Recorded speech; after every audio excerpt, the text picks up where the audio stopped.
Hi guys, so 2 years ago I wrote a proposal on Upwork and that proposal landed me a job that went ahead to make about $5,000, and so I thought it would be interesting for us to go through the job description and then go through my proposal and hopefully see why I was able to land that job. So let's start with the job description. So the job description says, hello, looking for content writers in the field of financial markets. Articles cover investing, education, or daily financial market news. This job is for a one-off article, but open to long-term collaboration. Thanks. There were 3 reasons why I applied to this job. Firstly, the client had a lot of positive reviews, and that's something you should look out for because one wrong client can ruin your freelancing career. Secondly, the client was from the UK, so I assumed he had significant disposable income. Thirdly, this was just a great fit for me because this was the service I was offering at that time. So let's get into my proposal and see, hopefully pick out why I was able to land this job. So the first paragraph of my proposal says, hi there, when reviewing your job details, it really jumped out at me. This is great. This really works because firstly, it tells the client that you read the job description, and secondly, it really gets the client's attention. And the reason why these 2 things matter is that a lot of people these days just write proposals with ChatGPT, and most clients complain, including myself, that a lot of freelancers don't read the job description, so they just write very AI sounding proposals. And so telling the clients that I read the job details really sets me apart. But secondly, this is really within 270 characters, I think. And so the reason it matters is that in the previous video, we talked about how there is a character limit when it comes to clients viewing your proposals. I think it's about 273 characters. And within that character count, the client can see your proposal without having to click on your proposal. And so when they're scrolling through the proposals, they're able to see up to 270 characters, and this falls within that. Or I was able to grab the client's attention without even having him click on my proposal, and that's why the first sentence of your proposal matters a lot. So you really want to maximize the impact of that first sentence, and this works because it sparks curiosity, and the client would want to know why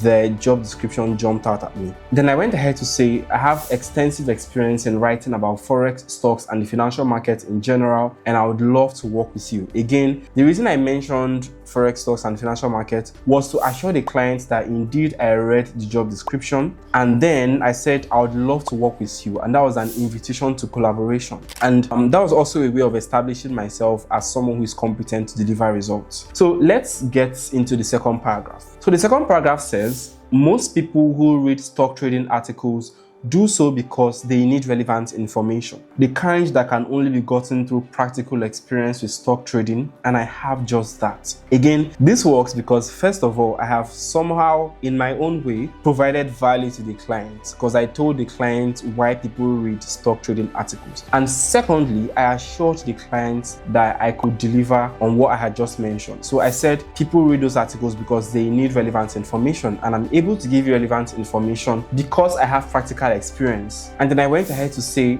unlike most applicants, I am a forex and stock trader with 2 years of trading experience. Yes, I was a forex and stocks trader, and then I had 2 years of trading experience, not 3. But yeah, this was a great way to set myself apart from other applicants, and this was a really impactful paragraph. So let's move on to the third paragraph. I don't really like this third paragraph. I feel, looking back now, I feel it was unnecessary. So it says, I've been a content creator for 4 years, writer for 4 years, and a top freelance writer on TopTal. I have written forex, stocks trading, and investment articles for Tap Stocks, Artifacts, and FBS. If you choose me, you can be assured that you're getting top-notch expertise as well as someone who will complete your jobs correctly the first time. So this first sentence, the reason I wrote this second sentence, which is I have written forex and stock trading, investment articles for Tap Stocks, Artifacts, and FBS, was because I was not only assuring the client of my competence, I was also telling the client that I had done what he was asking for, and I'd done it for other high-profile clients. And then I went ahead to say, if you choose me, you can be assured that you're getting top-notch expertise as well as someone who will complete your job correctly the first time. Again, I was assuring the client of my competence, and the reason this mattered a lot to me was because the client sounded like he was a newbie. He sounded like he wasn't sure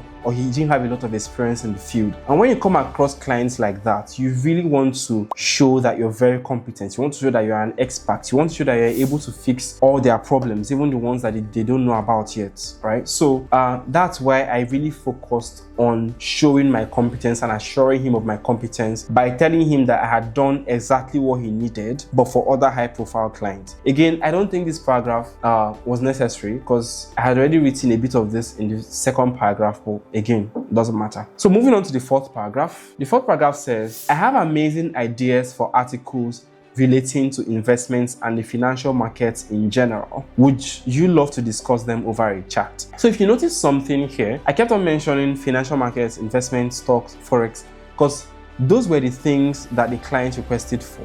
And so mentioning them over and over again shows the clients that A, I read the job description, and B, I probably understand or understood what he needed. So it was really important for me to keep on mentioning these things. And telling the clients that I have amazing ideas was a bit of some sort, because then the clients will be like, oh, he has amazing ideas.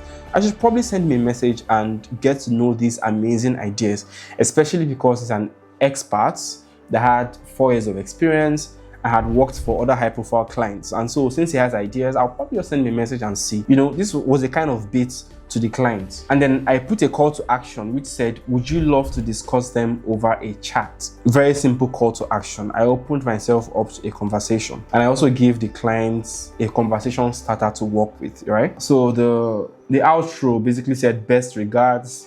I don't know why I said best regards, like it's LinkedIn. Best regards, Chris Williams. Williams is my middle name.